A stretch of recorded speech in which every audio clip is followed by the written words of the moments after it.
여러분 안녕하십니까? 안녕하세요.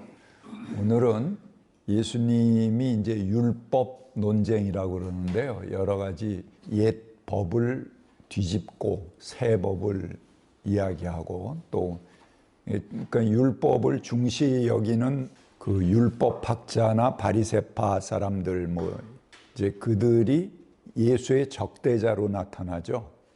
예수님이 그 율법학자 바리새파 사람들을 이 독사의 자식들아 이렇게 얘기하고 계속 이제 그들의 잘못을 이야기하는 예수의 적대자로 등장하는데, 사실은 율법학자나 바리새 사람들이 그렇게 못된 사람들이 아니에요. 우리가 복음서에서 보니까는 예수님과 많이 맞서 싸워서 못된 사람이라고 그랬는데, 그 사람들이 이제 유대교 자체를 굉장히 개혁하려고 노력했던 그런 개혁자들이기도 하고, 그 당시에 유대교의 하나의 최고의 지도자들입니다. 그리고 경건한 사람들이고, 종교적으로 보면 굉장히 본받을 만한, 유대교 자체의 계율을 잘 지키고 그 율법을 존중히 여기고 그 율법을 통해서 고위 신분 상승을 한 사람들이라고 볼 수가 있죠. 원래는 바리새인이나 율법학자들이 농민이었습니다. 그런데 히랍 제국 때 이 관계 농법이 처음 동원돼요. 그래서 여러분들이 이제 유럽에 혹시 여행을 하시다 보면은 거기 이렇게 고가도로 같이 그 수로가 쭉 돼 있는 것들을 아마 보실 거예요. 그게 그리스 로마 때부터 내려오는 수로거든요. 그러니까 그 전에는 그냥 하늘 보고 농사 졌는데, 그리스 로마 제국 때부터, 그리스 제국 때부터 이제 그런 수로 공사들을 해요. 그래서 우리 고가도로하고 도로만 깔듯이 전 제국의 수로를 통해서 물을 대주는 그런 역할을 하게 됩니다. 그러니까 얼마나 농사가 획기적인 발전을 하겠어요. 혁명적으로 발전을 하면서 농민들 중에 부유한 부를 얻는 사람들이 생기게 됩니다. 그런 사람들이 신분을 상승하기 위해서는 율법을 공부하는 게 제일 신분 상승의 지름길이거든요. 그러니까는 죽어라 하고 율법을 공부하는 겁니다. 그래서 율법학자와 바리새인이 된 거고, 유대 율법에 아주 정통한 그런 사람들이 되는 거예요. 그러니까 이 사람들은 평민 출신이고 농민 출신인데 율법을 공부해서 유대의 상층부로 올라가고, 유대 사내들인이라고 하는 70인 의회에 이 사람들이 구성원으로 끼게 됩니다. 이 율법을 통해서 그야말로 개천에서 용난 그런 신분 상승을 가져온 사람들이 이 바리새인과 율법학자다, 이렇게 볼 수 있겠습니다. 근데 이 사람들이 평민 출신이니까 유대교를 개혁하는 일에 이제 앞장서기도 합니다. 그래서 이분들이 이제 주장하는 게 정결례라는 거예요. 정결례라는 것이 뭐냐 하면은, 그 전에 유대 종교는 정결케 되기 위해서는 어떤 절차를 밟아야 됐습니까? 성전에 가서 자기가 정결하게 되고자 하는 죄목에 따라서 소나 양이나 염소나 이런 거를 제물로 드려야 되잖아요. 또는 곡식을 바쳐야 되거나. 이런 것들이 번거롭기도 하고 민중들이 접근할 수 없기 때문에 그것을 개선한 하나의 혁명적인 조치가 정결례입니다. 그래서 고고학 발굴을 보면은 그때에 이제 유대 가정에 정결 예식을 행하는 돌 항아리들이 쭉 있게 됩니다. 가나의 잔치에서 항아리, 포도주로 만든 그 항아리도 돌 항아리, 그런 것들이 이제 정결례를 행하는 항아리들이거든요. 그런 것들이 이제 고고학적으로 발굴되기도 합니다. 그러니까 성전 가서 제물을 바쳐야 되는 것을 각자의 집에서 손 씻고 발 씻고 몸 씻고 이런 걸로 정결 예식을 행하면서 할 수 있게 했으니까는 굉장히 혁명적인 거죠. 그런데 그것마저도 예수 시대에 굉장히 민중을 억압하는 그런 도구들이 됩니다. 그래서 예수님이 그거를 이제 정결례법을 혁파하고 가는 그런 이야기, 또 그 당시에 그 율법학자나 바리새인들을 아주 혹독하게 비판하면서 그들과 맞서는 것, 그런 것이 이제 예수의 더 아주 혁명적인 그런 역할이다 이렇게 볼 수 있겠습니다. 그래서 오늘 그 율법 논쟁을 살펴볼 텐데요. 이스라엘에서 유학하고 온 한 학생이 자기 체험담을 제게 얘기했습니다. 그 이웃에 사는 유대인이 유학생을 부르더래요. 그래서 안식일인데 좀 와봐라 그러고 불러서 그 집에 가봤더니 말은 못하고 자꾸 벽 있는 데를 갔다가 이렇게 손을 대고 쳐다보면서 미적미적 하더래요. 그래서 저 친구가 왜 그러나 그러고 봤더니 그 벽에 냉장고 스위치가 있어요. 꽂는 콘센트가 있는데 콘센트가 빠진 거야. 그러니까 음식물이 다 썩을 거 아니에요? 왜 뭐가 잘못된 거죠? 근데 이 사람이 그거를 지가 꽂으면 되는데 안식일 날 그걸 꽂으면은 일을 하는 게 되니까는 일을 못하고 옆집 사람을 불러갖고 자꾸 그걸 눈치를 주면서 그 코드를 좀 다시 꽂아달라는 그런 눈치를 하더라는 겁니다. 그래서 이 사람이 이제 눈치를 채고 코드를 꽂아주랴 그랬더니 저 고개를 끄덕거리더래요. 그 정도로 그 유대인들이 이 안식일을 지키는 게 아주 철저한 거죠. 근데 율법의 본래 정신이 뭡니까? 오경 공부할 때 찾아보세요. 그러면 유대교의 아주 그 중요한 역할을 하는 율법들이 전부 어떤 정신을 토대로 하고 있느냐 하면 약자를 보호하거나 해방하는 그 토대 위에서 율법들이 마련된 거거든요. 그게 율법의 근본 취지인데 이것들이 그 취지는 다 잊어버리고 그 안식일 날 냉장고 코드를 꼽느냐 안 꼽느냐 이런 걸로 아주 형식화된 거죠. 그렇게 하면서 지금도 뭐 가자지구 전투를 하고 있지만 얼마나 혹독하게 사람들을 죽입니까? 팔레스타인 사람들 그 전쟁 자체가 왜 일어났겠어요? 처음부터 아주 그 팔레스타인 사람들을 그렇게 학대하고 죽이고 그들을 인간 취급 안 하기 때문에 누적된 것들이 지금 하마스나 헤즈볼라나 뭐 이런 것들이 생긴 거 아니겠어요? 근데 그걸 기회로 이제 그 가자 지구를 완전 점령해서 그 가자 지구 앞바다에 석유가 그렇게 많대요. 기름이 많대요. 그래서 그거를 이제 아마 자원을 독차지하려고 그러는 것 같다. 그렇게 얘기하더라고요. 그래도 지금 뭐 주변의 나라들이 그 팔레스타인 사람들을 사실은 돕는다 그렇게 말은 립 서비스만 하지 실제로 행동을 하기가 어렵습니다. 이미 팔레스타인 내의 사람들을 거의 그 중동 지역의 그 이슬람계 사람들이 제외시켜 놨다고 그래요. 팔레스타인 사람들의 인권은 완전히 생략하는 걸로 암암리에 하나의 계약이 돼갖고 팔레스타인 사람들이 요번에 이제 그렇게 일을 범한 거는 그 이슬람 계통의 사람들도 자기들을 이제 왕따시키고 이렇게 제껴놨기 때문에 너희들 우리 없이 이스라엘과 평화가 되는가 봐라 하는 그런 취지에서 도발을 했다 이제 그렇게 보더라고요. 그렇기 때문에 아마 그 팔레스타인 사람들을 위해서 그 주변의 나라들이 이야기하는 것은 실제적으로는 립서비스 수준이다. 이제 뭐 그렇게 보는 것 같습니다.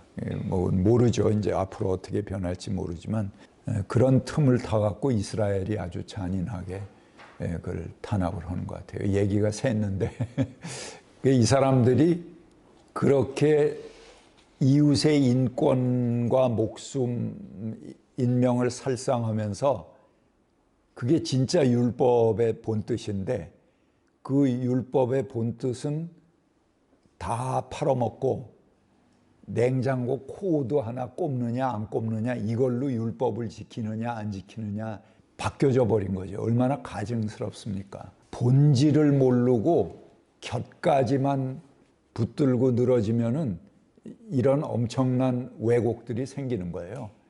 근데 그걸 그들은 굉장히 율법 안에서 아주 충실하게 산다고 생각을 하겠죠.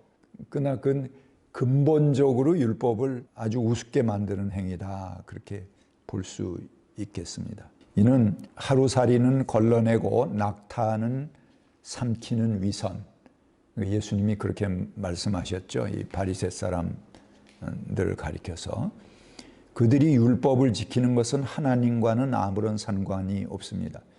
정작 목숨 걸고 지켜야 할 것은 헌신짝처럼 버리고 아주 사소한 자기들의 전통은 하나님처럼 떠받듭니다. 그들이 하나님의 말씀을 지키려면 자신들이 누리고 있는 것들을 내어놓아야 하기 때문에 그렇습니다. 그들은 아무것도 아닌 곁가지를 하나님처럼 붙잡고 늘어지는 것은 오직 자기 만족입니다. 예수는 이를 가리켜서 너희는 너희 전통을 지키려고 하나님의 계명을 잘도 버린다. 마가복음 7장 9절에 그렇게 말씀하십니다. 율법 체계에 권위 서열이 있습니다. 제가 완전 유교식으로 장례를 하는 거예요. 발인할 때 그 뒤에 쭉 사람들이 이제 늘어서죠. 이 상여가 나가기 전에. 그러면은 그 앞에서 그게 나이 먹은 사람도 아니에요. 그보다 훨씬 연세 드신 분들이 뒤에 쭉 있는데 젊은 사람이 탁 나와서 그 지휘를 하더라고요.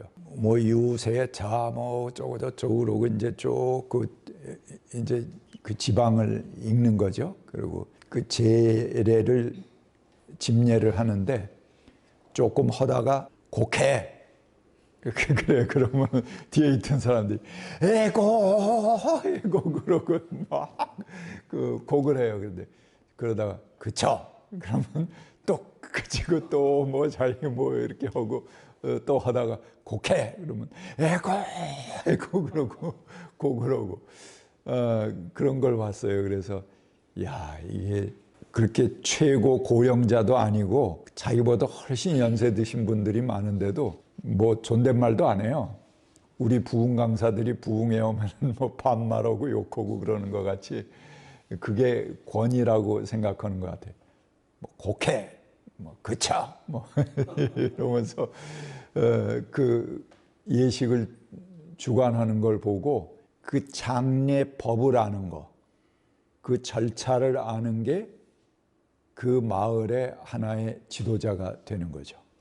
그 유교식 그 예법을 아는 것이 그 마을을 쥐락펴락할 수 있는 그런 그 지배자가 되는 것입니다.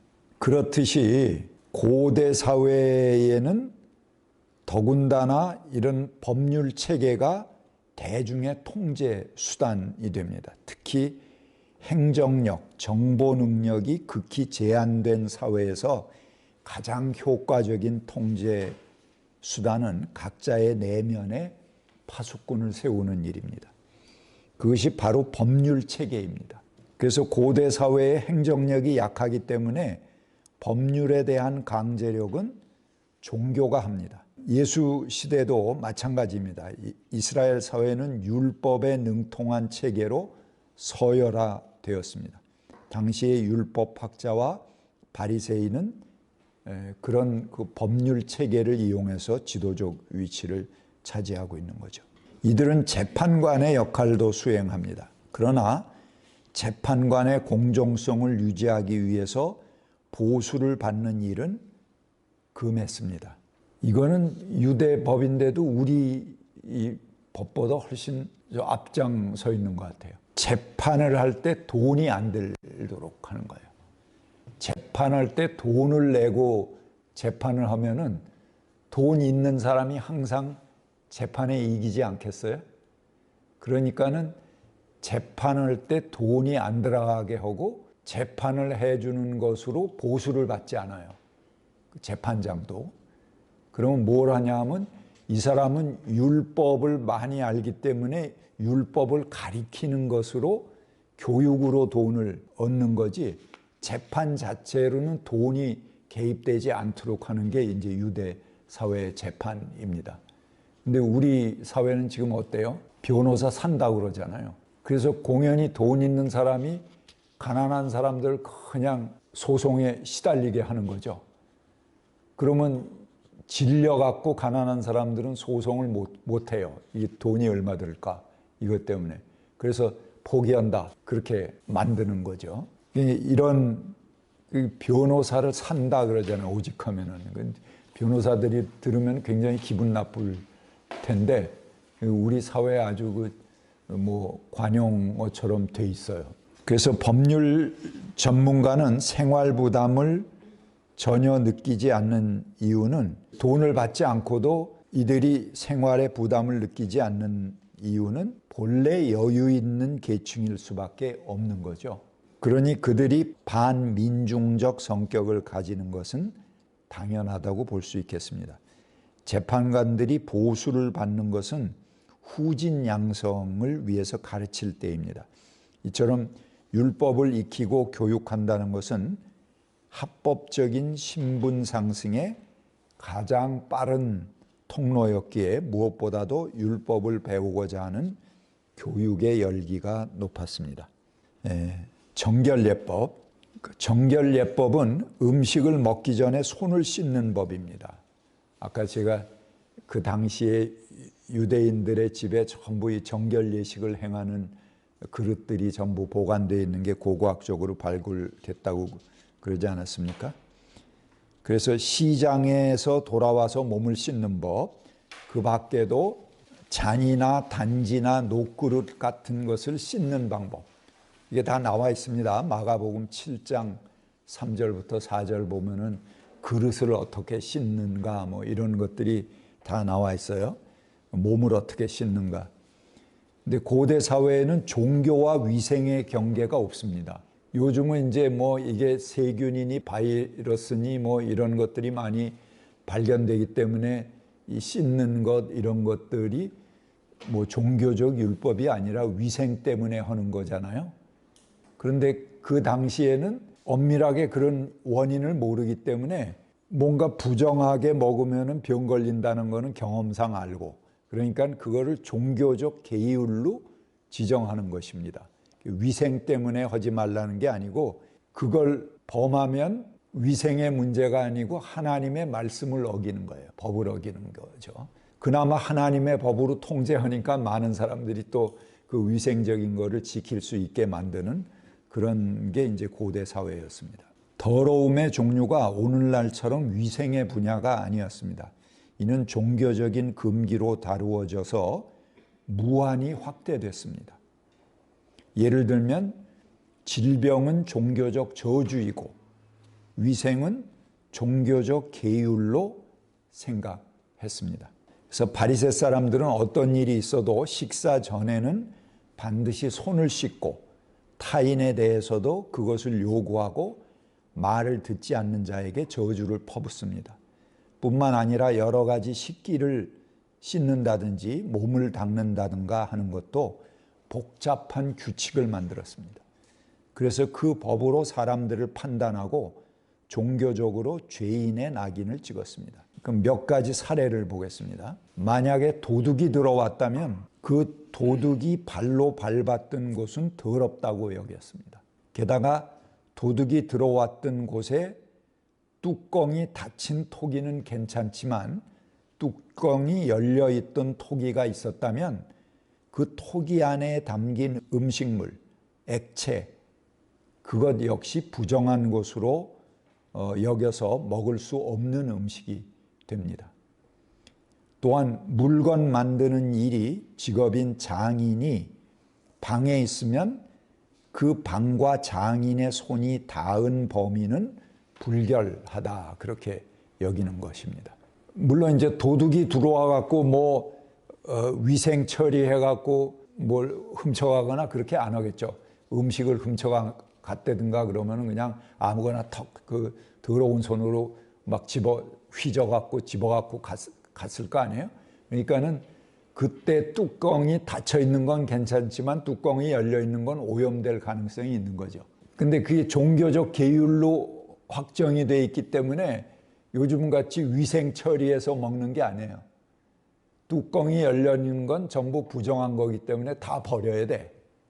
그러니까는 가난한 사람들이 그런 거 있으면 가서 훔쳐서 먹거나 아니면 도둑질이라도 해서 먹어야 될 판인데, 그러니까 도둑놈이 들어와서 훔쳐갔을 거 아니에요. 그런데 도둑놈 들어왔을 때 뚜껑 열린 항아리의 음식은 죄다 갖다 버려라, 그게 정결례라면은 그거 어떻게 지키겠어요? 가난한 사람 못 지키는 거죠.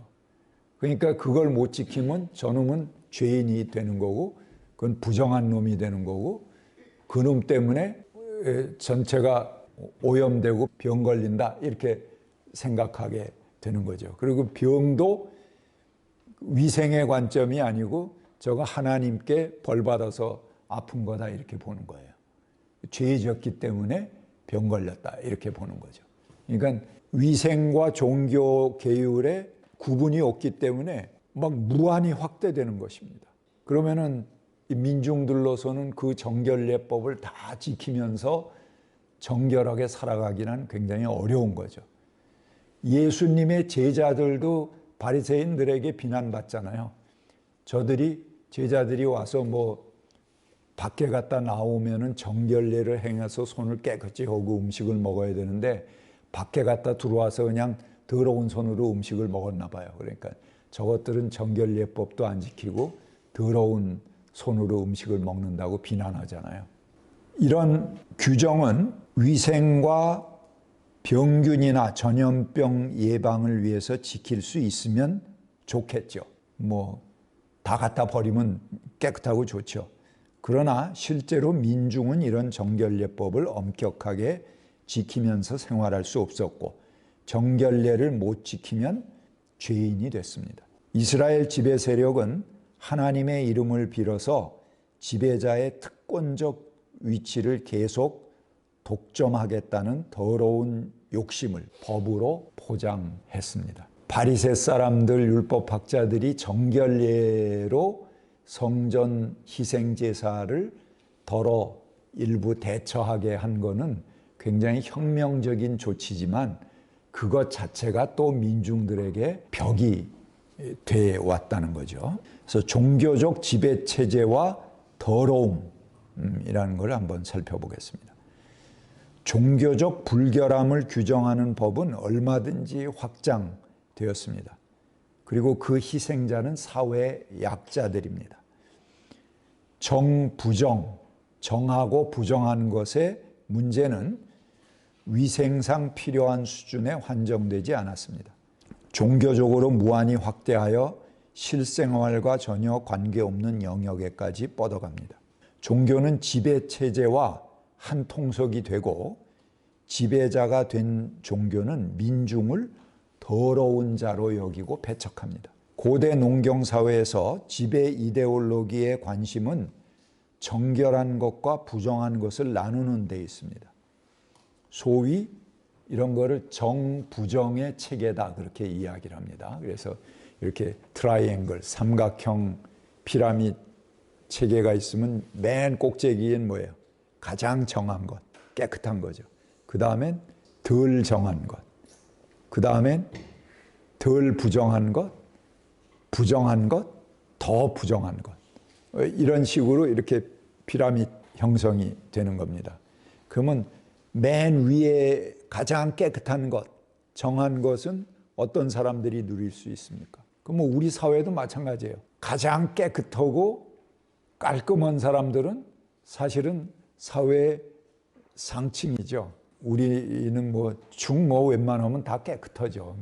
저 노숙자라든가 이런 사람 빼놓고는 깨끗하지만, 그만큼 우리 사회가 이제 경제적으로 많이 발전을 했지만, 고대 사회에서는 정하고 부정한 것이 그대로 그 신분의 피라미드 체계에 그대로 나타난다 하는 것입니다. 그래서 이런 정부정의 체계는 사회의 계급적 위계 구조와 비례합니다. 정부정의 체계는 사회를 더욱 정한 것, 덜 정한 것, 그리고 덜 부정한 것, 부정한 것, 더 부정한 것으로 구분합니다. 그리고 소수의 지배 계급은 정부정 체계의 가장 꼭대기에 위치하고, 피지배 계급은 양민, 천민 등으로 분류돼서 가장 밑바닥에 자리합니다.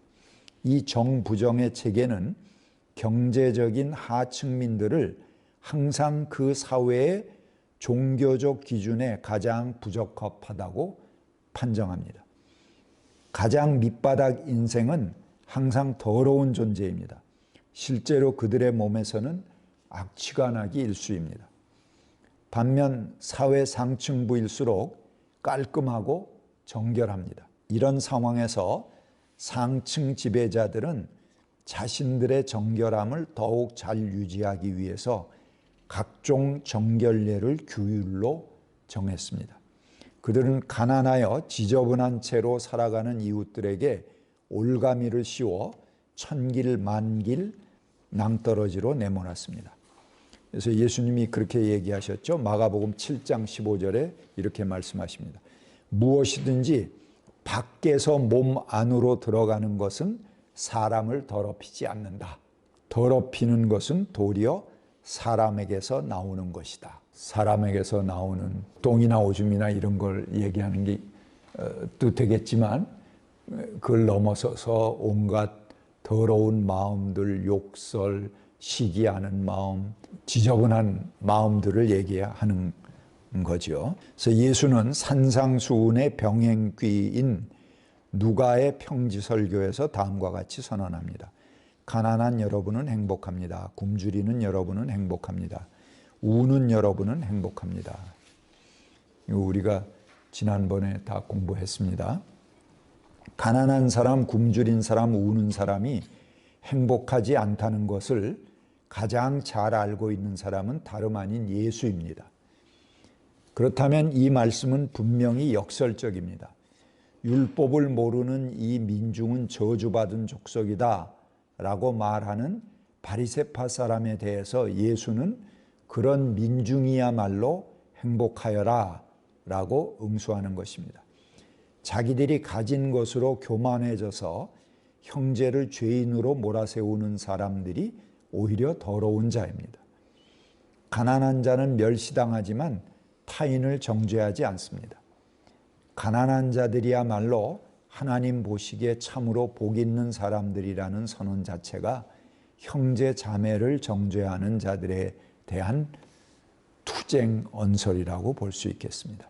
인류학자인 메리 더글라스는 정결과 부정에 대해서 모든 문화는 그들을 둘러싼 세계를 분류하는 자신만의 고유한 기준인 분류체계를 가지고 있으며, 깨끗함과 더러움이란 본능적이거나 위생적인 범주가 아니라 특정 문화의 고유한 분류체계에 의해 규정되는 상징적이고 문화적인 범주다. 그렇게 말합니다. 그러니까 위생의 분류가 아니고 그 문화체계에서 사람들을 나누는 하나의 분류체계가 그렇게 나타난다는 거죠. 그게 이제 인류학자 메리 더글라스가 본 정부정의 체계입니다. 즉 깨끗함 혹은 정결이라는 것은 현대인들의 통념처럼 위생이라는 과학적인 기준을 만족시키는 상태가 아니고 특정 문화의 분류체계가 규정한 적절한 자리에 위치하고 있는 상태이며, 더럽거나 부정하다는 것은 그 분류체계가 규정한 적절한 자리를 벗어나 질서를 교란하거나 경계를 위협하는 상태라는 것입니다. 그러니까 적절한 기준을 자기 문화체계 나름대로 정하고 있는데 거기서 어긋난 것을 이게 더럽다 그렇게 여긴다는 것이죠.